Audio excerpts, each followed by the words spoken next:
Hi. Okay.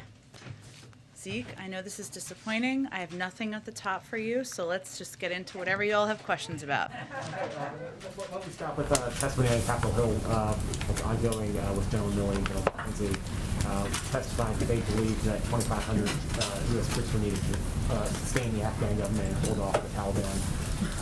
The president, that seems to be a disconnect between that and how the president described the advice from his military advisors in that ABC interview 6 or 7 weeks ago when he said he denied the Pentagon wanted to continue the American troop presence there. So did the president mislead the American public about the advice of his military advisors? Well, let me give you a couple of specifics from the actual transcript, because I know it's been shorthanded a bit, no malintent, but the question asked by George Stephanopoulos was, but your top military advisors warned against withdrawing on this timeline. They wanted you to keep about 2,500 troops. The president said, no, they didn't. It was split. That wasn't true. That wasn't true. It was split. I think that's a pretty key part of that phrasing there. Later on, George Stephanopoulos said, so no one told, your military advisors did not tell you, quote, no, we should just keep 2,500 troops. It's been a stable situation for the last several years. We can do that. We can continue to do that. No one said that to me that I can recall. I would note today, in the testimony that was given by Secretary Austin, by General Milley, they made clear, Secretary Austin specifically said, if you stayed there at a forced posture of 2,500, certainly you'd be in a fight with the Taliban and you'd have to reinforce. So what should everybody take from that? There was a range of viewpoints, as was evidenced by their testimony today, that were presented to the president, that were presented to his national security team, as would be expected, as he asked for. He asked for a clear-eyed, didn't ask them not to sugarcoat it, what their recommendations were. It was also clear to him that that would not be a long-standing recommendation, that there would need to be an escalation, an increase in troop numbers. It would also mean war with the Taliban, and it would also mean the potential loss of casualties. The president was just not willing to make that decision. He didn't think it was in the interest of the American people or the interest of our troops. I'm sure some of my colleagues will have a couple of follow-ups on that. I just wanted to get to a couple of different topics. Sure. On the reconciliation negotiations, Senators Manchin and Sinema were over here. Are they still over here? Is there agreement on a top-line number? So first, Senator Sinema was here earlier today. Senator Manchin was still here as of when I came out. He may have wrapped up the meeting, but he was going into the meeting a little while ago. And Senator Sinema had a meeting with the president earlier today. They had a constructive meeting, agreed that we're at a pivotal moment, need to continue to work to finalize the path forward. He asked his team to follow up later this afternoon with her directly to continue the conversation and continue the discussions. I will leave it to them to convey where they are comfortable in terms of top-line numbers, but the president felt it was constructive, felt they moved the ball forward, felt there's an agreement that we're at a pivotal moment. It's important to continue to finalize the path forward to get the job done for the American people. I agree on a pivotal moment, but is there an agreement on the number? Again, I would point you to Senator Sinema and Senator Manchin to speak to their viewpoints on where they stand on the package at this point in time. I'm not going to speak on their behalf. Jen, Go ahead. I'll come to you back. I'll come around to you. back on Afghanistan, the president said his military commanders were split. We now know that the chairman of the Joint Chiefs of Staff, General Milley, the head of CENTCOM, General Mackenzie, and the commander on the ground, General Miller, all recommended that the president keep 2,500 troops. So who in his military advisors told him it'd be fine to pull everybody out? I'm not going to get in specific details of who recommended what, but I would reiterate a little bit of what I conveyed before, which is that there were recommendations made by a range of his advisors, something he welcomed, something he asked them to come to him clear-eyed about, to give him candid advice. What is also clear, though, and I'd also note again what Secretary Austin said today, is that was not going to be a sustainable over the long-term troop presence. We were always going to look at escalating the numbers, at potentially going back to war with the Taliban, at risking casualties. That was not a decision the president was going to make. But of course, he welcomes advice. He welcomed advice. Ultimately, it's up to the commander-in-chief to make a decision. He made a decision it was time to end a 20-year war. But you are saying here that military advisors to the president said it was okay to pull all the troops out, that it'd be fine. That's not what I said. What I said was they recommended, I think we should not dumb this down for anybody here. We're talking about the initial phase post May 1. We're not talking about long-term recommendations. There was no one who said 5 years from now we could have 2,500 troops and that would be sustainable. And I think that's important for people to know and to understand. It's also important to know that the risks we were talking about here were the possibility, the likelihood of increasing a troop presence, which we now know to absolutely have been the reality, given it required 6,000 troops to just protect the airport, something we now know. But the president pulled all U.S. troops out. You are saying that there were military commanders who advised him that that was a good idea to pull all American troops out, and that General Milley, General McKenzie, General Miller, they said something else. But the president's top military advisors, others we won't name, told him, sure, we can pull everyone out. That's not how these conversations go. It's a risk assessment for every president about what is in the interest of the United States of America, our military, and our national interests. And if we had kept 2,500 troops there, we would have increased the number of troops, we would have been at war with the Taliban, we would have had more U.S. casualties. That was a reality everybody was clear-eyed about. There are some, as is evidenced by people testifying today, who felt we should have still done that. That is not the decision the president made. It's up to the commander-in-chief to make those decisions. Go ahead. Jen, thanks. It might be helpful if you could just tell us, what do you mean by split? What were they split between? What's confusing about that?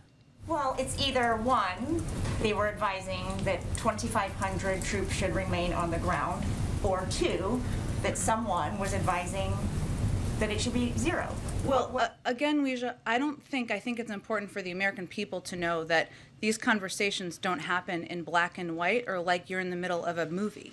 These conversations are about a range of options, about what the risk assessments are about every decision. And of course, there are individuals who come forward with a range of recommendations on what the right path forward looks like. I'm not going to detail those from here. They're private conversations and advice to the President of the United States. Ultimately, regardless of the advice, it's his decision. He's the commander-in-chief. He's the president. He makes decisions about what's in the national interest. And he believed we should end the war. More broadly, who does he consider to be his top military advisors? He considers, of course, the Secretary of Defense, the chairman of the Joint Chiefs. He considers a range of advice from his national security team, his Secretary of State, his national security advisor, and others who can give him, he asks for candid advice from. Today, General Milley also testified that he spoke with several authors for their books about the former president. Does President Biden think that's appropriate? I'm not going to make an evaluation on that from here. Obviously, the chairman makes his own decisions about that. Does he, though? Does the White House not have to sign off anytime an SAO, senior administration official, speaks to the press? We certainly give people advice on what people are writing about and whether it's constructive for them to engage with it, but individuals do make a range of decisions, Weijia. So did you advise him before? I don't have anything more for you, Weijia. Go ahead. As we sit here today, does President Biden believe that his military advisors supported his decision to withdraw all U.S. troops based on their own judgments?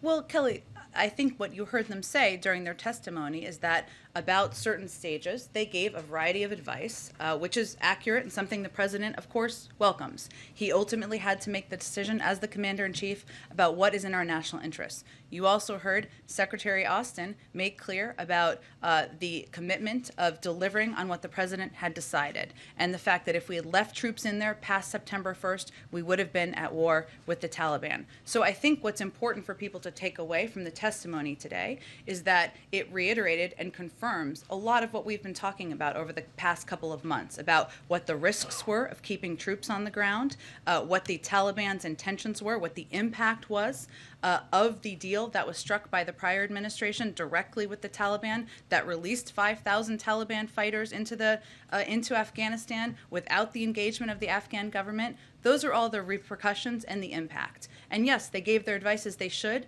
and then they implemented the president's decision. So knowing that the president gets to make this decision, knowing he may have to make further decisions going down the line. So not looking at the history, but I think the public wants to know if the generals and military advisors give advice, how will the president use and process that, and how will he talk about it publicly? That matters to the public. Did the president convey accurately what these generals were saying to him? He conveyed in the interview?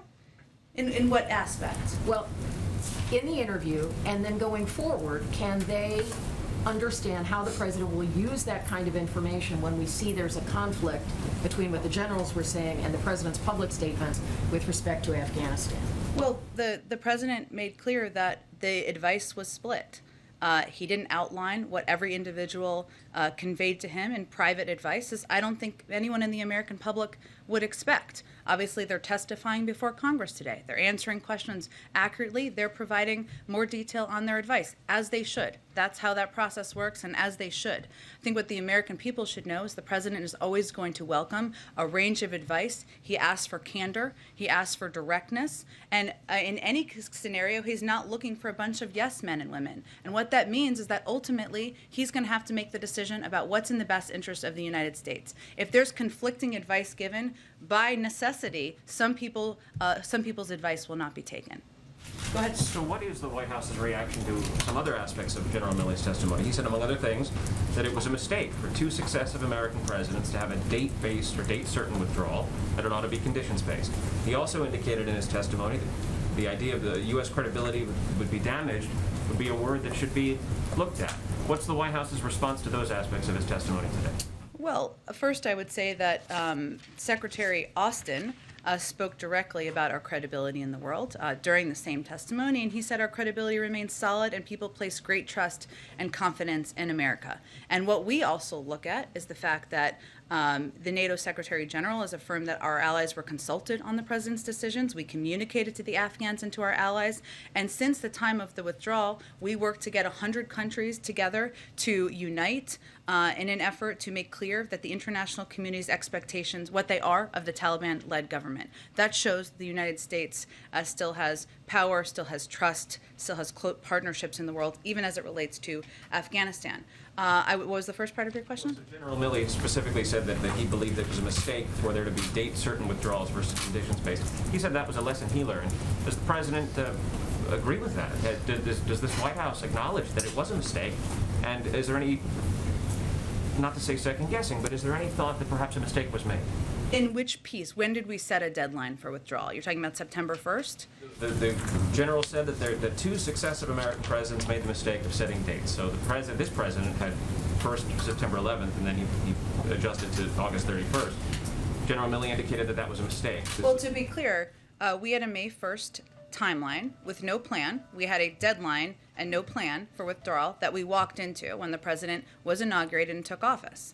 The September 1st timeline was based on the recommendations of the military on the timeline needed to operationally, effectively, and safely withdraw our troops once the president made the decision to withdraw our troops. So it's not the same thing.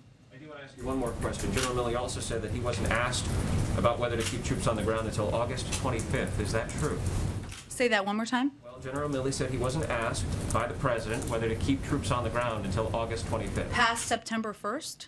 Past September 1st? I suppose that was the question, but can you confirm? Well, the context of that's pretty important, isn't it? Sure. So what more context can you add? Well, I'm saying that because when you say August 25th, people would infer that to mean that he wasn't asked for his point of view on what our approach should be until then. That's not accurate. There were ongoing daily discussions in the Situation Room where the president asked for advice, for viewpoints from the military, from his national security team about how we should proceed as it related to August 31st. That's no secret. We made that clear certainly at the time. I'd also note that during the testimony, General Milley also made clear that we would have gone to the war with the Taliban had we not withdrawn before by September 1st. That was also advice he gave privately. Go ahead. Thank you, Jen. Quick question on energy crisis. Oil prices have reached $80 a barrel, first time in 3 years. There is an energy crisis underway.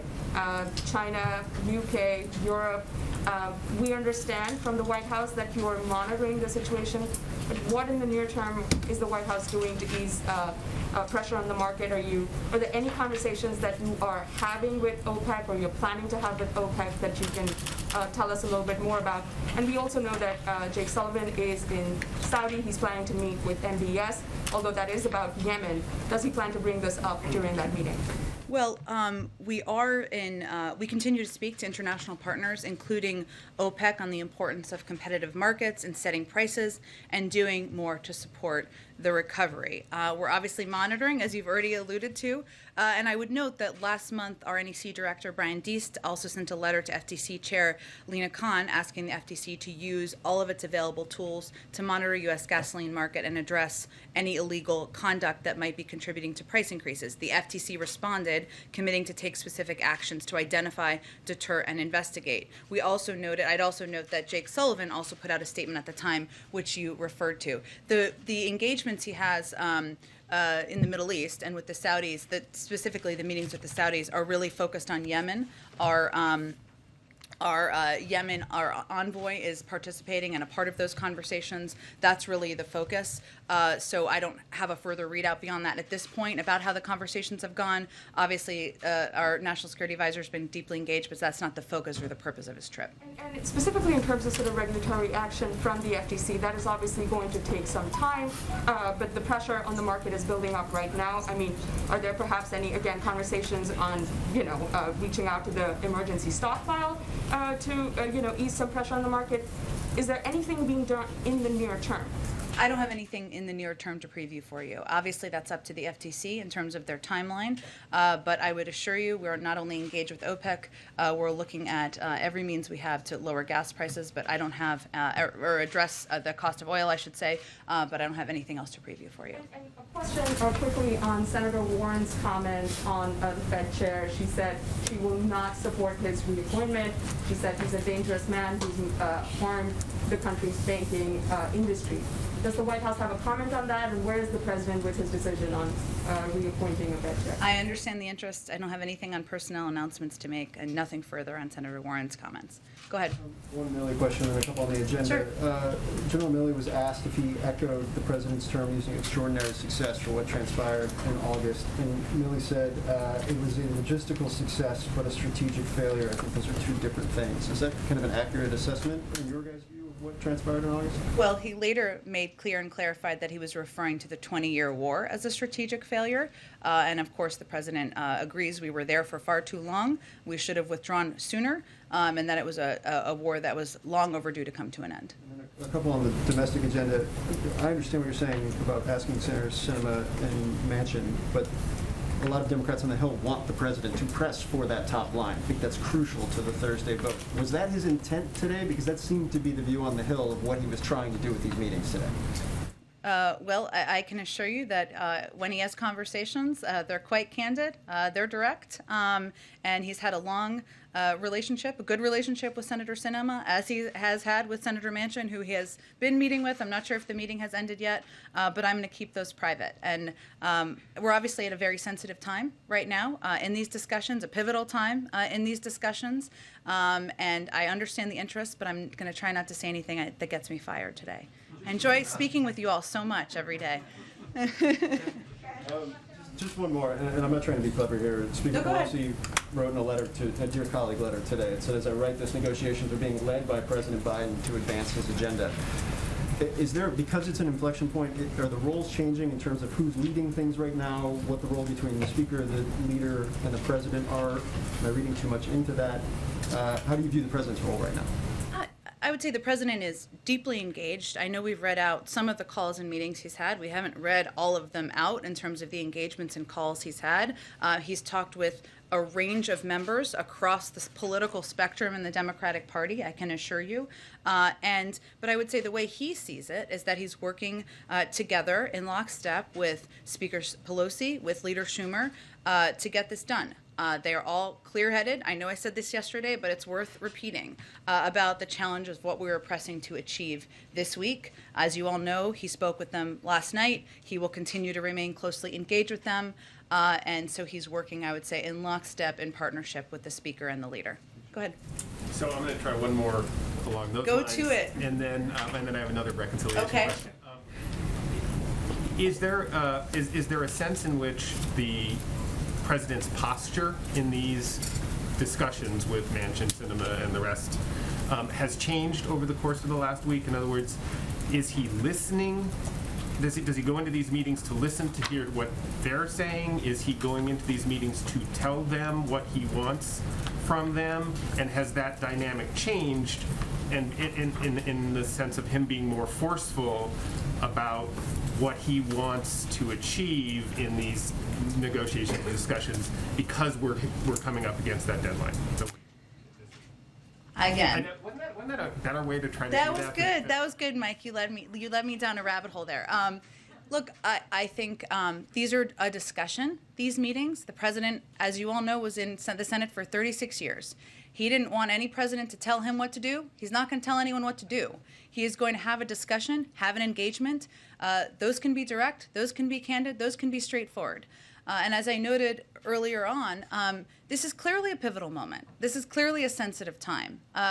And there was agreement, which is a good sign, that we need to press forward and work to get these packages across the finish line. That's a good thing. But I'm going to keep the tone and tenor and flow of who had more words in the meetings private at this point in time. Okay, one more question on the reconciliation package. You guys have made a lot of the administration officials have made a lot about the idea that the cost of the program is zero, and by that I expect you mean net zero to the Treasury once you sort of take into account the money that's raised versus the money that's spent, correct?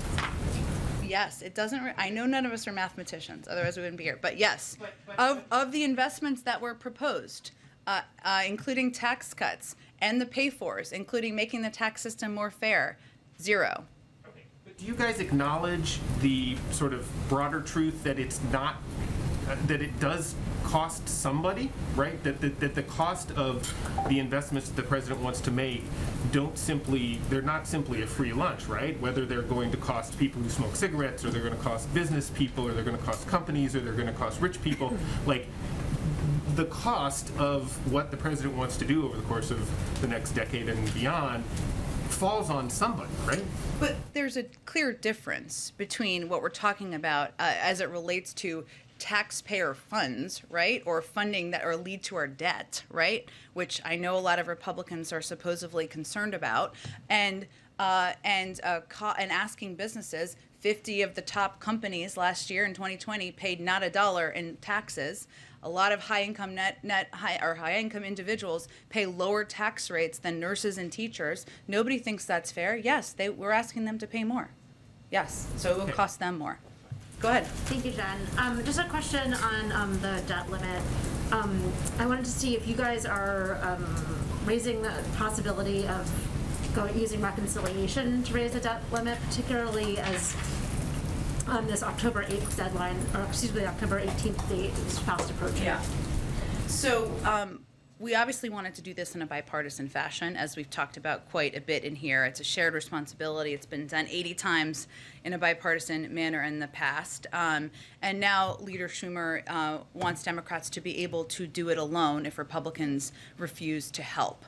So that's really what is being pursued at this point in time. In terms of the mechanisms of that, I'd certainly point you to Leader Schumer's office. It's also our hope that if Senator McConnell isn't going to help us avoid a default and a shutdown, at least he'll get out of the way and let Democrats do it alone so we can avoid a default. And right now that question remains up in the air. Is one other option to get rid of the filibuster to do this? I mean, without a filibuster, it would be much easier for Democrats to do that. I certainly understand the question, the interest, but the president's position has not changed on that. Go ahead. Thanks, Jen. I have a question about the not raising taxes on people who make over $400,000, make under $400,000. Would a carbon tax violate that rule, or would there be some way with a rebate, something like that, to make it okay with your criteria? Well, so on the carbon tax, first let me just say that there are a lot of ideas being debated. President has asked members to submit their own proposals, including on critical issues like how to address the crisis of climate change. So I just throw that out there because there's a lot of revenue raisers and a lot of options that are out there.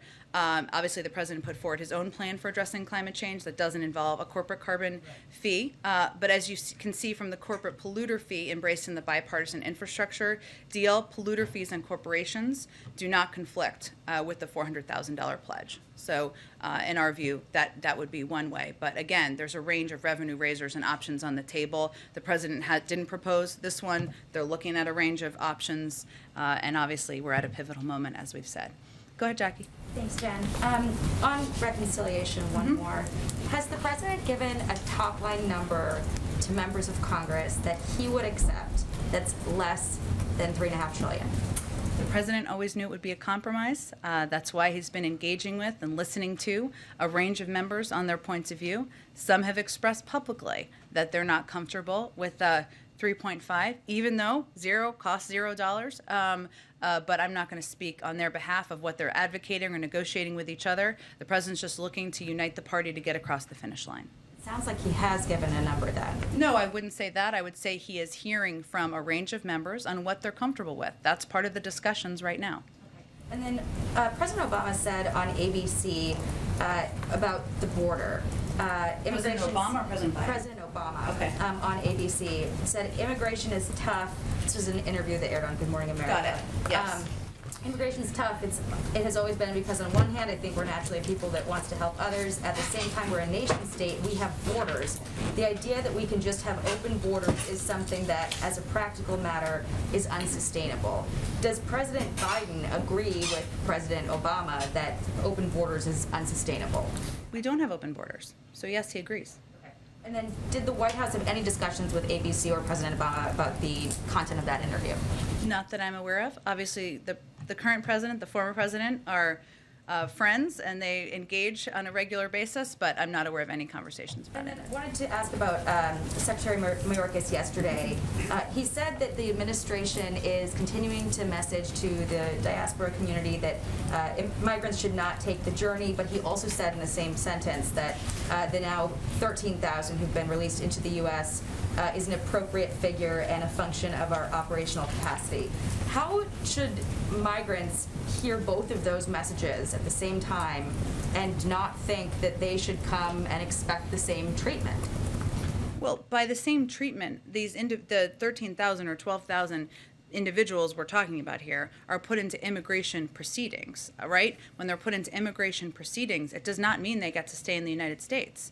There are some exceptions, as the Secretary spoke about when he was here on Friday, to Title 42, which we're still continuing to administer. That includes if you are if individuals have immediate health concerns, if they are expressing fear, and these are considered, and they are as a part of our immigration proceedings and our immigration process. But when they go into immigration proceedings, they are given a notice to appear. Many have ankle bracelets.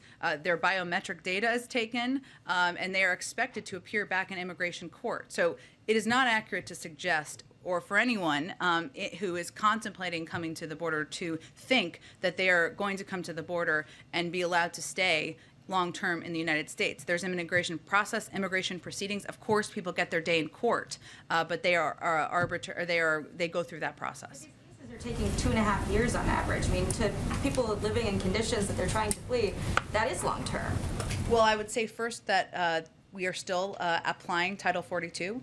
We are still sending people away at the border. And again, individuals who come, who do meet any of those criteria, go through an immigration process, immigration proceedings. But some of those conditions are being in ICE detention facilities. Some of those conditions are being secured with ankle bracelets, or giving their biometric data.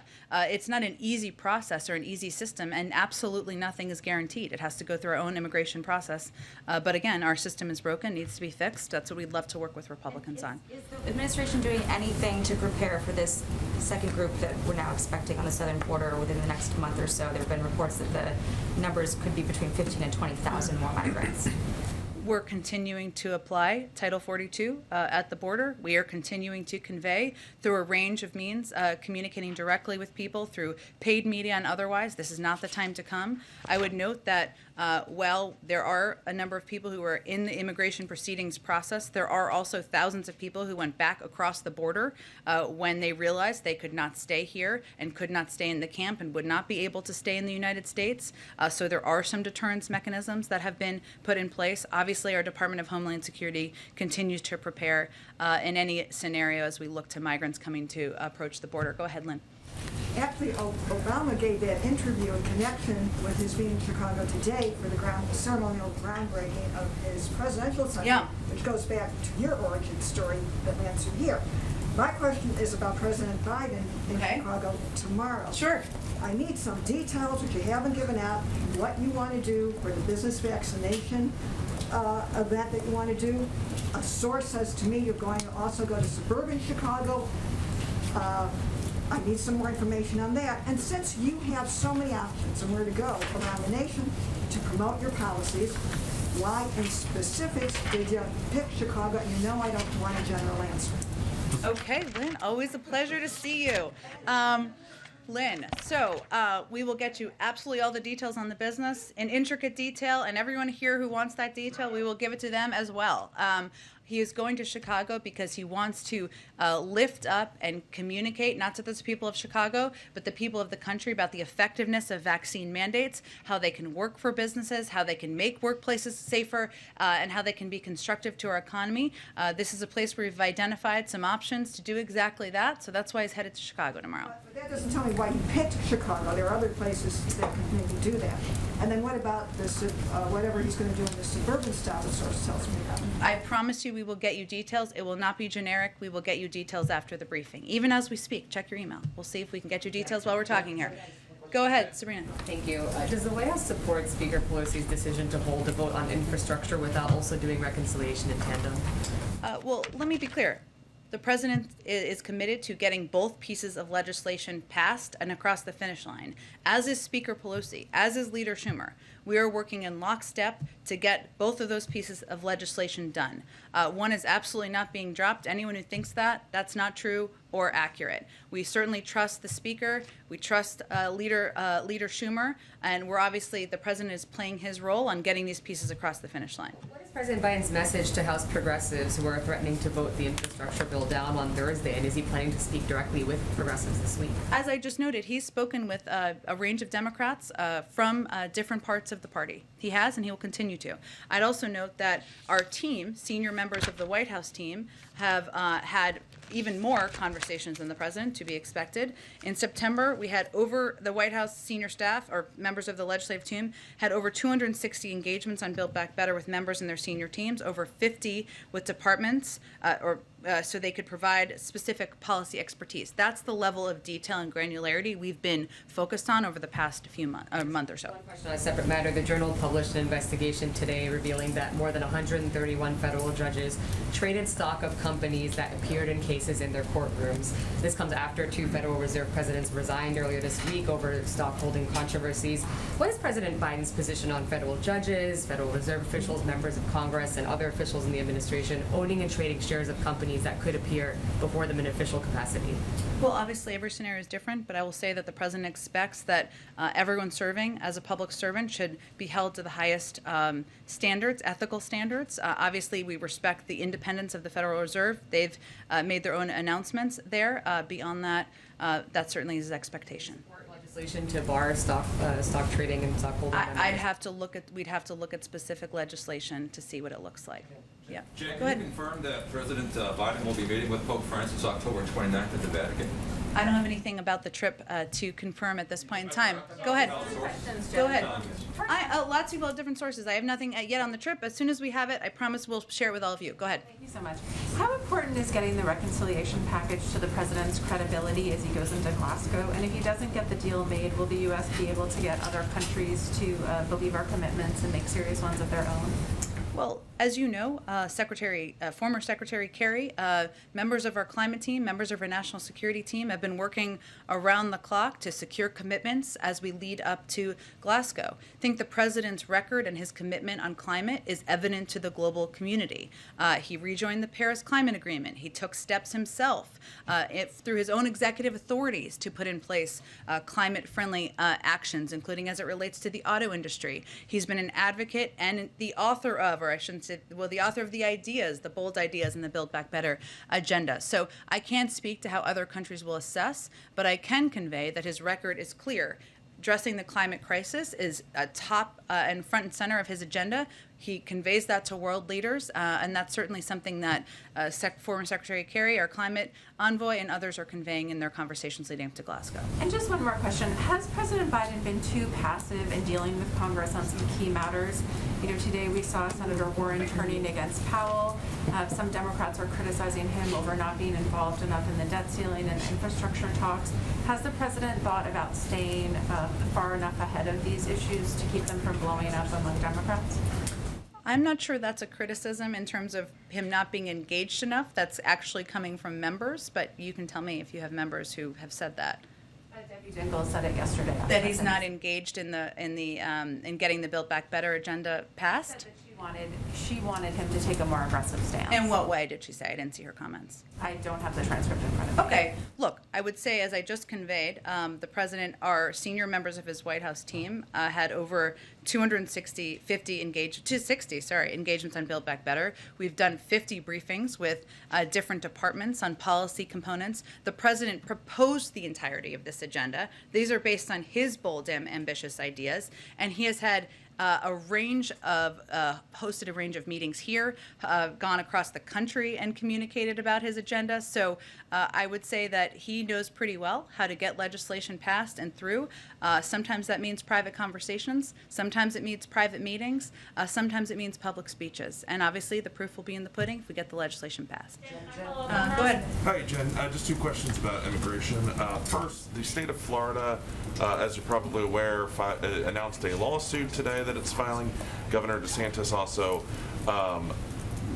issued an executive order in which he tells Florida agencies that they shouldn't be, quote, aiding or abetting the federal government when it comes to what they're saying is a violation of U.S. immigration policy. Does the White House have a response to that lawsuit? I haven't seen details of the lawsuit. It's about immigration, it sounds like. They're saying that the rules at the border aren't being enforced, that the administration is. I haven't seen details of the lawsuit. What I will say is that any Republican or any member who wants to have a constructive conversation about solutions to addressing what we all agree is not a long-term, sustainable, operational, or moral approach to immigration, we're happy to have that conversation. And then on a related point, Secretary Blinken met with the Dominican foreign minister today. Obviously, DR officials have been talking about their concerns about the international community needing to play a more active role in stabilizing Haiti. Does Secretary Blinken agree that there needs to be more international cooperation? I think the State Department is going to have the best readout of that meeting and more details than I would have. Simon, go ahead. Thank you. I have a couple of questions on Ethiopia and then Zambia and Afghanistan. On Ethiopia, it's been 11 days since the president authorized sanctions to be used against those undermining peace in Ethiopia. And nothing seems to have changed until now. Does the president have a deadline? Does he expect anything to happen for the sanction to go into effect? So for people who are not following this as closely, because we haven't talked about this a lot in here, so on September 17th, President Biden signed an executive order establishing a new sanctions regime to help push for a resolution of the ongoing crisis in northern Ethiopia. We're continuing to urge from our diplomats and certainly members of our team on the ground or nearby to urging the parties to end ongoing hostilities, take steps to initiate discussions to achieve a negotiated ceasefire and grant unimpeded humanitarian humanitarian access. The United Nations Secretary General, African Union leaders, and a growing number of international actors have made clear there is no military solution. Unless the parties to the conflict make clear changes, the administration is prepared to take aggressive action under this executive order to impose targeted sanctions. So the sanctions authority, the executive order gives sanctions authority. This would be imposing targeted sanctions would be the next step here. It gives us the authority to do exactly that. I would also note that we are continuing to provide substantial humanitarian assistance to Ethiopia, totaling over $1 billion this year alone, and we'll continue to support the people of Ethiopia with assistance throughout the country. And certainly this issue deserves continued attention. Last week, the White House was hosted for the first time two African presidents, the president of Ghana, President Akufo-Addo, and the president of Zambia. Was anything achieved during those meetings, and why were they not received by the president himself, since he received the prime minister of India, Japan, and Australia? Why were they not received in the same way? Why were they not received by the president himself? They were received by the vice president. Oh, sure. Look, first of all, I would say that the president is absolutely committed to our relationships with Africa and calling out issues where we have concern, but also looking for places we can work together. Having the Vice President of the United States have these high-level meetings shows the commitment of the Biden-Harris administration to these relationships and to having open and constructive dialogues. And hopefully the leaders who were here will take it as exactly that. I just have to jump. I'm sorry, and I just got to jump around because I got to get some more people. Karen, go ahead. According to the Labor Department, the child care industry is down more than 125,000 workers nationwide, which is more than a 10% drop since before the pandemic. When the president is having these conversations with lawmakers right now about the reconciliation bill, how much of a priority is it for him to ensure that funding for child care workers is included in that final bill? Well, clearly it was a part of his initial proposal, so that tells you that it's a priority. And certainly he recognizes the role that child care workers, many of whom also have challenges that are preventing them from being in the workforce. Maybe it's their own child care needs. Maybe it's elder care that they are affording and paying for. And there are a range of impacts that all of these components have on the reduction of child care workers, I would say. Also fear of COVID and fear of not being safe in workplaces. So I'm not going to prioritize from here as the bill, as discussions are ongoing, but certainly it was a priority to the president given it was his initial proposal. And there are many advocates on Capitol Hill and in the American public for this as well. In terms of impact, as you just said, just since June, there's been more than 10,000 child care workers who've left the industry, and many are taking jobs that have higher increasing wages. How quickly could the Build Back Better agenda have an impact? How quickly could funding potentially reverse this trend we're seeing? It's a great question, Karen. I can check with our Labor Department and see if there's more specifics on projections. I would say that this is a 10-year plan. It's meant to address challenges over the long term, certainly something that would be implemented as soon as it's passed into law. But in terms of the projections of the immediacy of the impact, I'd have to check with our economists in the Labor Department. George, go ahead. It's hard to find a good precedent for this morning's hearings. Given the importance of civilian control of the military, are you at all uncomfortable with the generals testifying so openly and candidly about their advice to the president or disagreements with the president? We aren't. We feel this is a part of democracy. The president values the candid advice of the secretary, of the Joint Chiefs, and of his military advisors, as well as members of his national security team. It doesn't mean he agrees always with every component and every element of his advice, but he welcomes the candor, he welcomes the debate, and that's the kind of president that he will continue to be. Go ahead. Yeah, I wanted to follow up actually on this question. Lieutenant Colonel Stuart Scheller, a Marine officer who questioned the withdrawal and questioned essentially the commander-in-chief, has been put in jail. Does President Biden believe that that is appropriate, given that President Biden called Lieutenant Colonel Alexander Vindman a hero for speaking out against his commander-in-chief?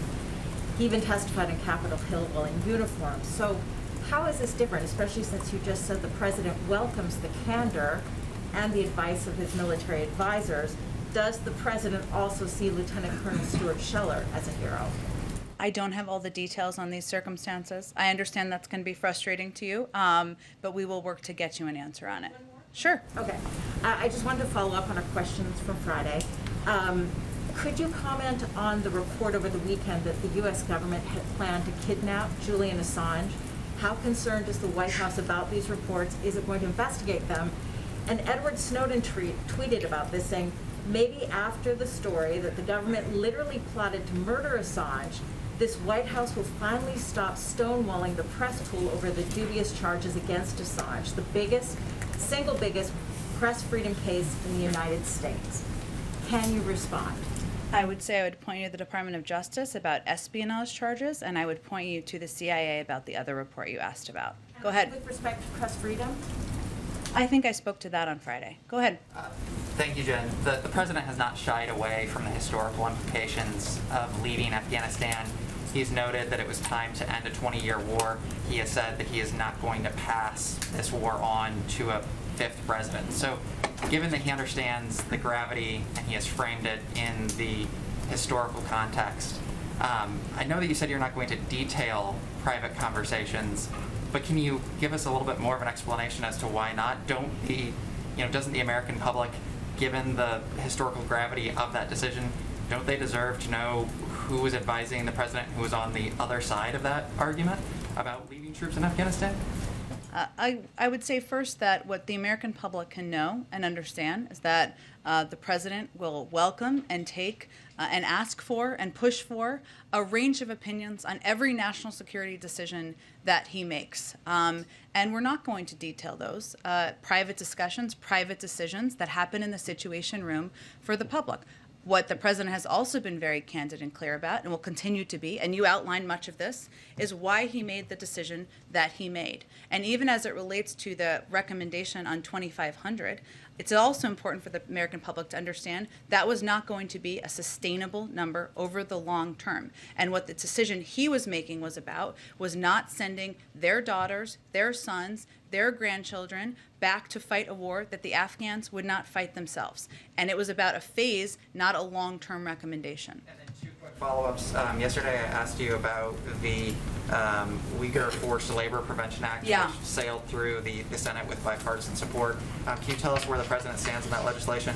And then another follow-up, you mentioned the monitoring devices such as ankle bracelets and biometrics that some of these folks are being outfitted with as they await their court date.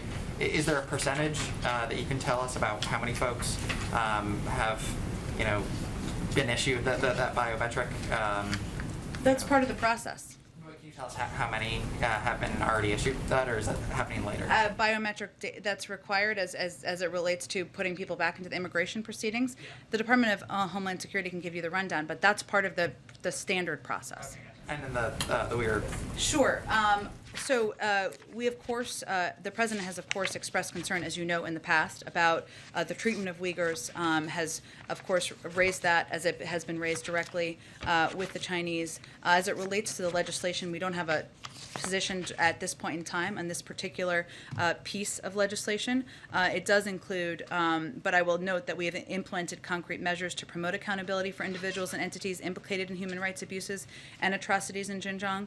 This includes steps we've taken on our own, I should say: visa restrictions, global Magnitsky and financial sanctions, export controls, import restrictions, the release of a business advisory, and committed to taking action to ensure all global supply chains are free from the use of forced labor at the G7. I know it's passed the Senate, but I don't think it has moved in the House at this point in time, the status. Thank you. Jen, can I have a quick Okay, thanks, follow-up on everyone. Afghanistan? All right, have a great day. I'll see you tomorrow. Or later this afternoon, whatever.